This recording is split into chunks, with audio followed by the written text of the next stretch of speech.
And I'm very glad to see each and every one of you and want to welcome our members. If any of you aren't members, please go downstairs, meet Deborah Harder. She has membership applications. We'd love to have you. But additionally, I'd like to recognize a few of our board members. We have Jerry LaMonaco right back there. He's a new board member. Then we have Stephen Miller, who's the Vice President of Ship Visits, but I think he's downstairs right now. We are working on a ship visit, and we will find the next couple of days if it's going to be here in Santa Barbara shortly. We have Doug Crawford, who is our Vice President and Public Affairs Officer. And later tonight, you'll see Sister Christine Bowman, who's our Secretary and Executive Board Member. Our honorary board members are Stan Lose, who's in the audience. There's Stan. Thank you for coming, Stan. Dr. Alan Brown. And so we were going to have our President Emeritus, Connie Lose, come, but she just got back from a long trip, and we just want to say hello to Connie. We're glad to have her back in the area. Our speakers, our special guests for speakers are Gigi Brown, Dr. Brown's mom, right there. Glad you could make it. His lovely wife, Sally, very good friend. And of course, our very special guest, Commander Alan Brown. Ladies and gentlemen, please stand for the Pledge of Allegiance. I pledge allegiance to the flag of the United States of America and to the republic for which it stands, one nation, under God, indivisible, with liberty and justice for all. Please be seated. We are very, very pleased to have Dr. Brown speak this evening.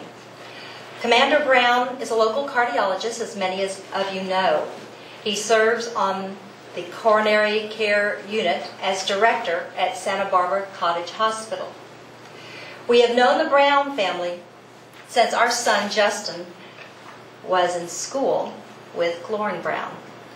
Our son is currently a second lieutenant in the Army. During that time when our kids were growing up, we got to hear and see Daniel Brown as he was growing up.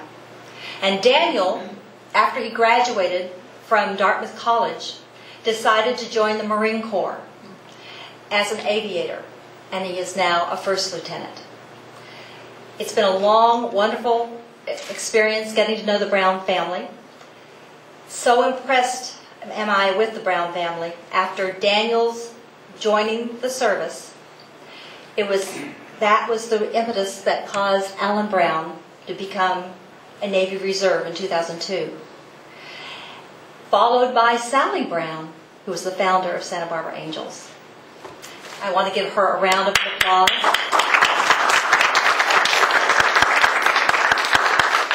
These are fine American patriots and one of the most outstanding families in Santa Barbara. I would like to welcome Commander Alan Brown, MD. Thank all of you for coming. Actually, I know a lot of you folks, so I appreciate your coming despite knowing me and having probably heard me speak before, so I appreciate that.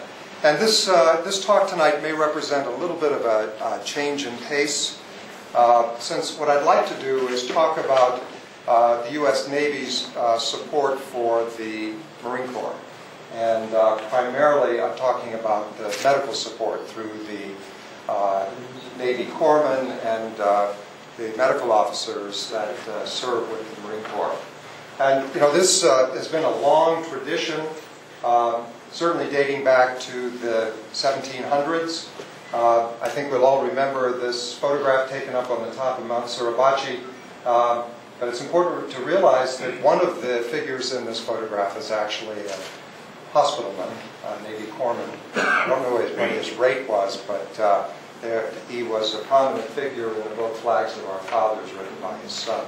And I'd recommend that to anyone who wants to get a flavor of what it's like being a Navy corpsman, serving on the battleground with the Marines. I want to take just one moment to show you one photograph that we may not have seen before. I'm not sure that the Crawfords ever really had a chance to show their son. Lieutenant Justin Crawford, who was home recently to attend a wedding, and I couldn't resist the opportunity to do that. And fair is fair, I just have to put up one photo of ourselves.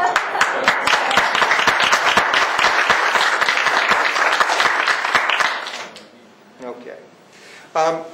My talk is going to be probably in several segments. What I'd like to do is take a few moments to just briefly explain the organization of the Marine Corps.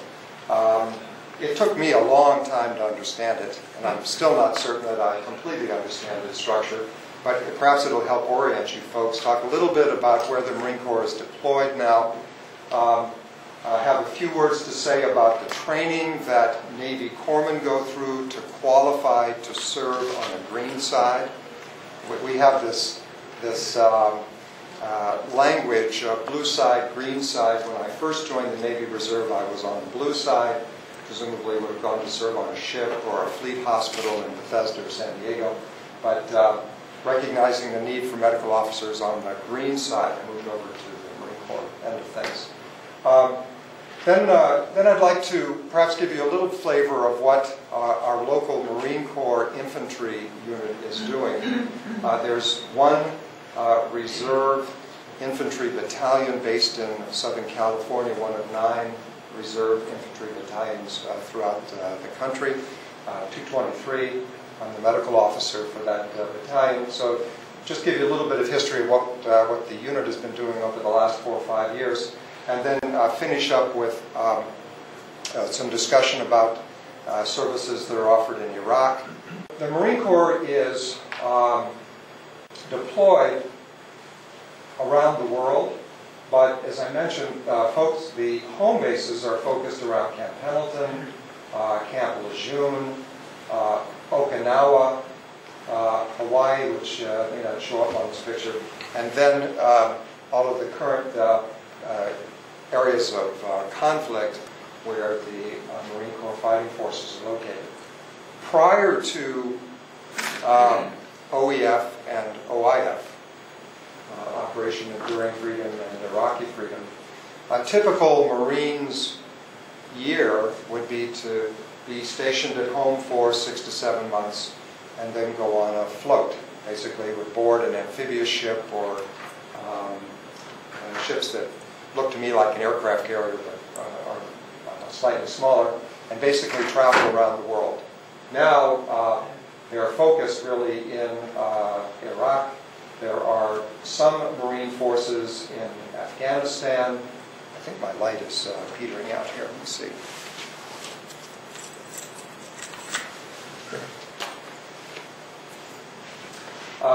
There are some Marine forces around the Horn of Africa, and then others in Japan.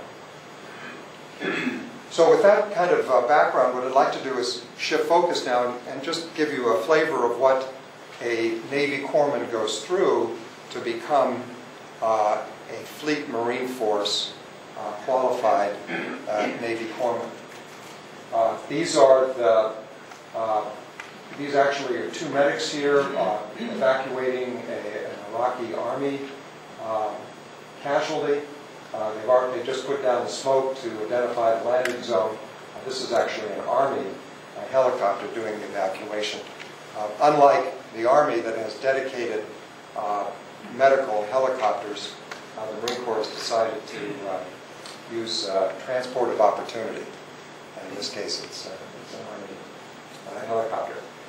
To become a Navy corpsman, you first would have to go through basic training at Great Lakes. You then would go through Corpsman School, which is about a 3 to 4 month program, learning general aspects of medicine. Then that would qualify you to serve at Bethesda, at San Diego, as a corpsman aboard a ship, or at one of the medical clinics at the various facilities around the world.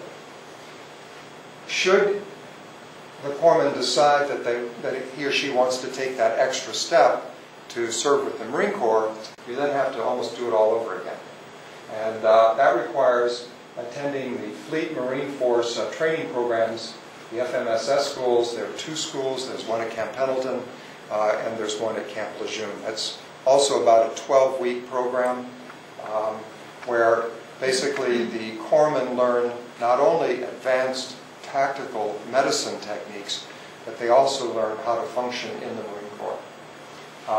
I had the good fortune, I think, to attend the officer's equivalent of that. We get a 2-week exposure to what the corpsmen go through for 3 or 4 months.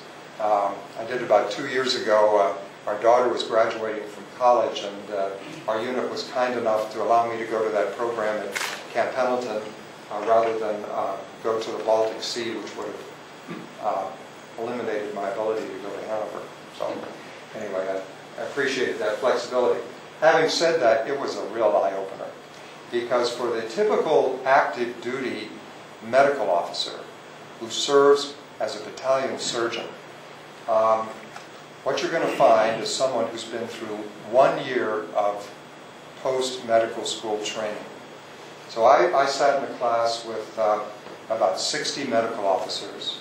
I was the second most senior. There was one other fellow who had been dean of the Uniform Military Medical School.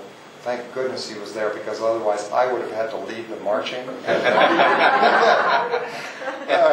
I won't tell you how that went during my basic training, but basically the gunny said to me, "Dr. Brown, you're killing me." We'll just leave it at that. But the first day these young doctors arrived, they had basically been pediatric interns, psychiatry interns, general medicine interns. They had about 2 weeks of training, and then they were going to be heading out to the fleet, which for most of them meant heading over to Iraq or Afghanistan as medical officers. So it was a very, very concentrated exposure to field medicine. Interestingly, the corpsmen actually get a much more thorough indoctrination in how to provide medicine in the field. This structure here, the so-called Fleet Hospital, it took me a while to realize that the Fleet Hospital actually is on land. It's a tent. Would have been typical of the kind of facility used in Iraq or Afghanistan perhaps 2 or 3 years ago. Now all of the hospital facilities are hardened structures to try and protect them from mortar attack or whatever. In the first 6 months to 9 months of our time in Iraq, many of the Navy facilities were actually these mobile hospital units that are truly remarkable. You can load them into 4 or 5 5-ton or 7-ton trucks, drive them up to the location where you expect to be providing medical care. The trucks pop open, the tents start to come open, and literally within less than an hour you can be putting your first patient under general anesthesia to get ready for your surgery. It represents the acme of field medicine right now. At least at the present time, those units have been deactivated, been brought back to the U.S., and most medical providers are working out of fixed facilities. This is a photograph of a Marine Corps Special Forces unit, and right here is Doc Martin, who was stationed with this unit in Afghanistan for about 9 months. He's now back in Pasadena with us at our headquarters. He's our leading petty officer. And as you can see, the corpsmen actually should be indistinguishable from the Marines on the battlefield. On Iwo Jima, you could recognize the corpsmen because they carried their medical kit. And from what I understand, they were targets of opportunity because the enemy knew that if you could take out the corpsmen, you could really damage the morale of the Marine Corps unit. Our corpsmen are now fully trained and qualified in all the Marine Corps weapons. And what you can't see is in Doc Martin's vest on his back, that's actually where he's carrying all of his medical gear instead of lots of ammunition. A large part of what they did in Afghanistan was directed toward civil action, helping the Afghanis Here they're transporting an injured Afghan civilian up to a Black Hawk helicopter to get him airbagged out to a medical facility, I think in Nevada. This was the battalion aid station, so when we're mobilized, it's this kind of facility that we'll call home. Doc Martin there in the picture. I think we're going to have to find another motto.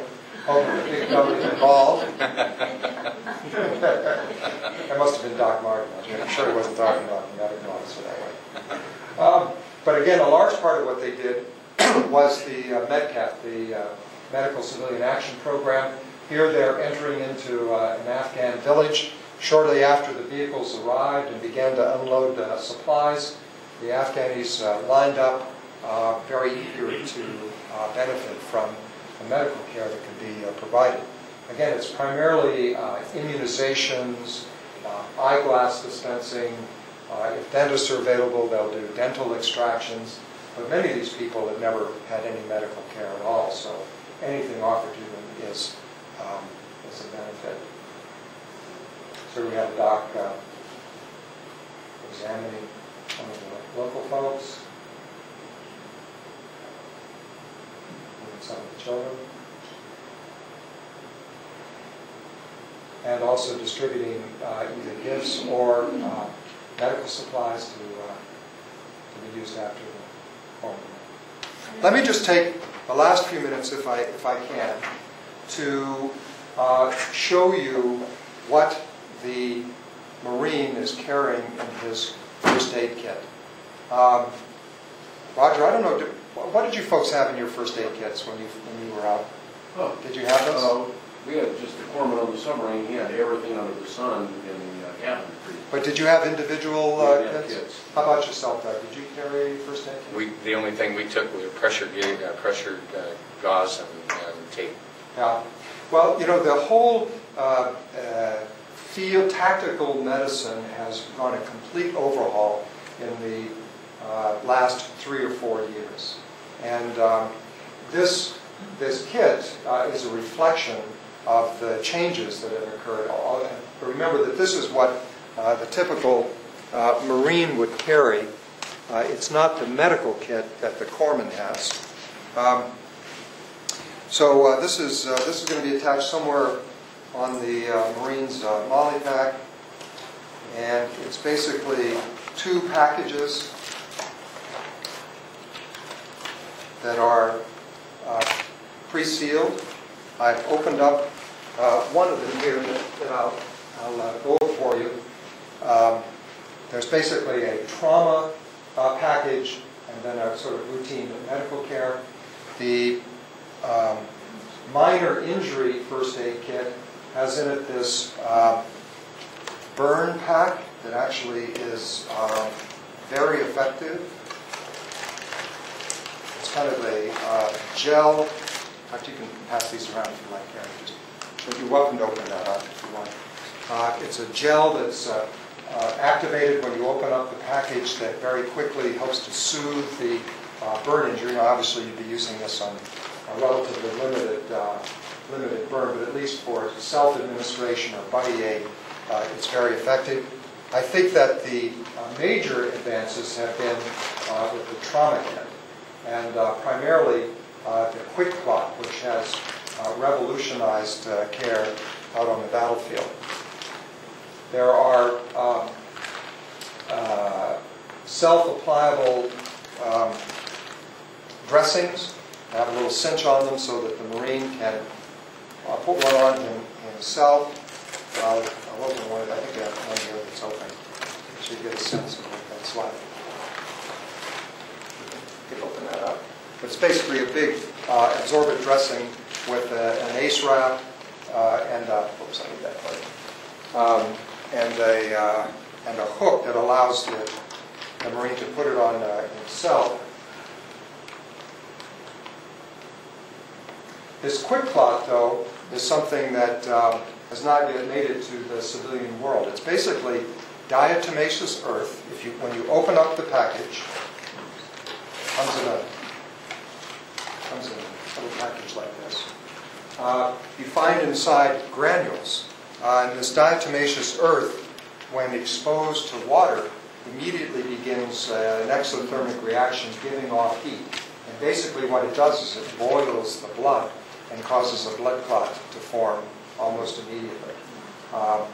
I have read after-action reports, instances of the helicopter pilot shot in the neck, wasn't able to control the bleeding just with pressure, poured the QuikClot into his wound. The wound stopped bleeding, and he was able to safely land the helicopter with all of his passengers, saving not only his own life, but everybody else on board.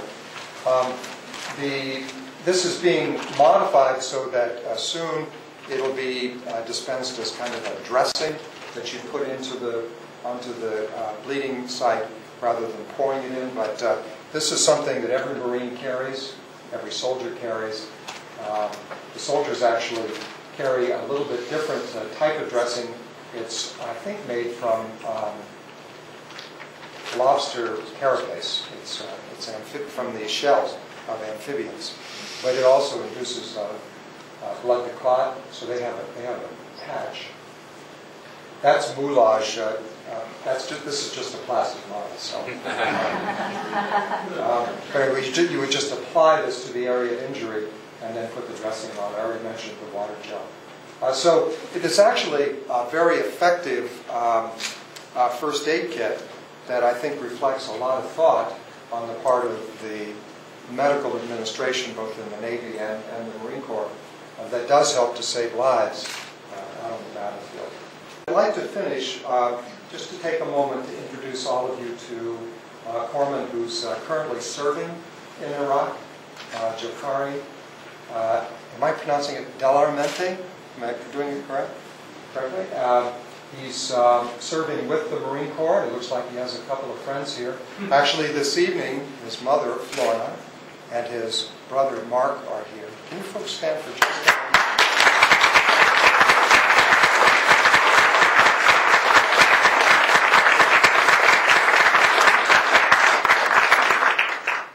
But it's, this kind of young man serving with the Marines that not only motivates the Marines to take the fight to the enemy, but helps to save lives.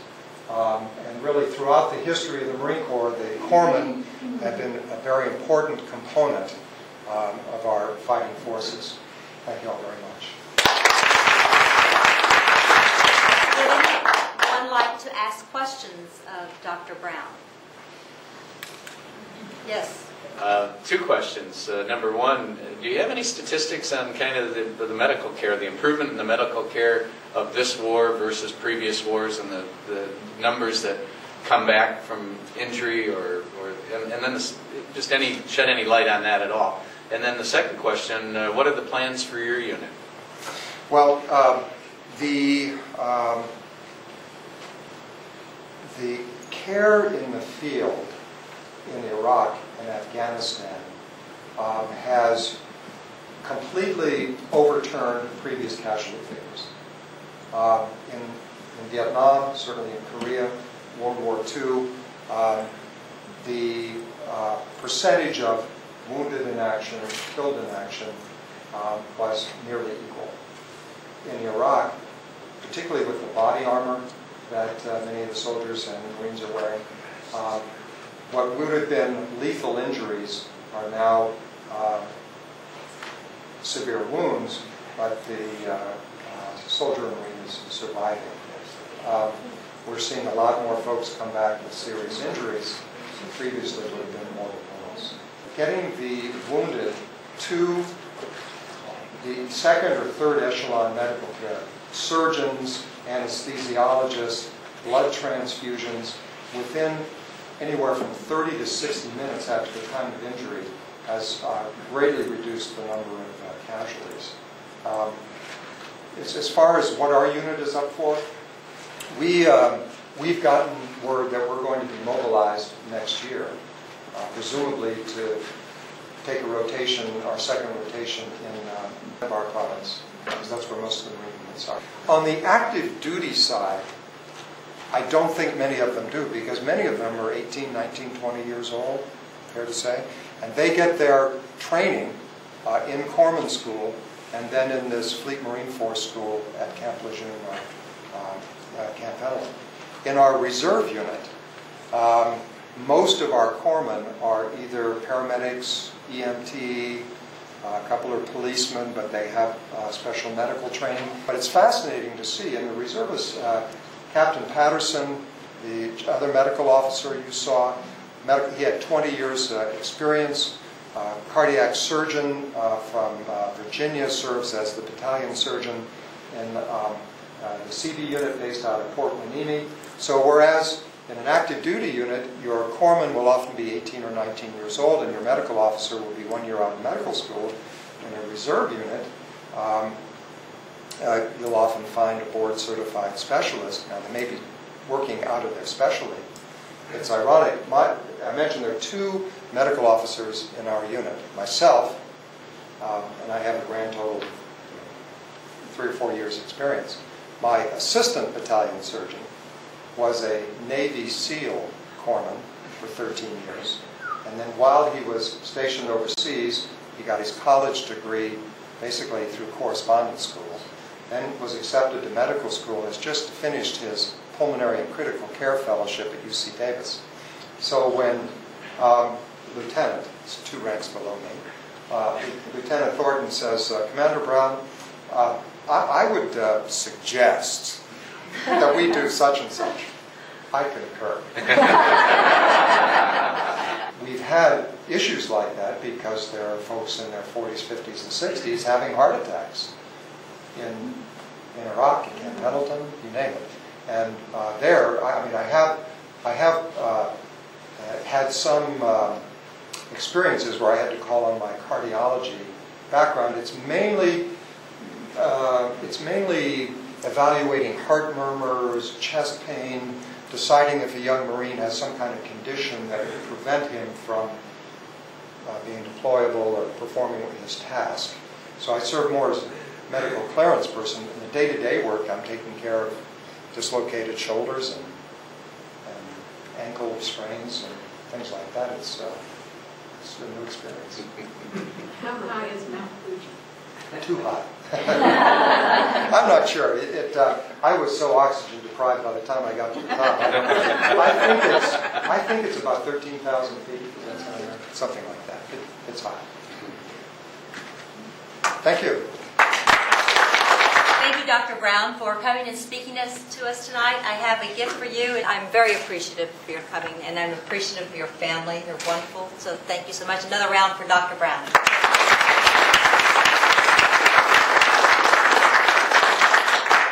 Again, we want to thank you for coming this evening. We greatly appreciate your support.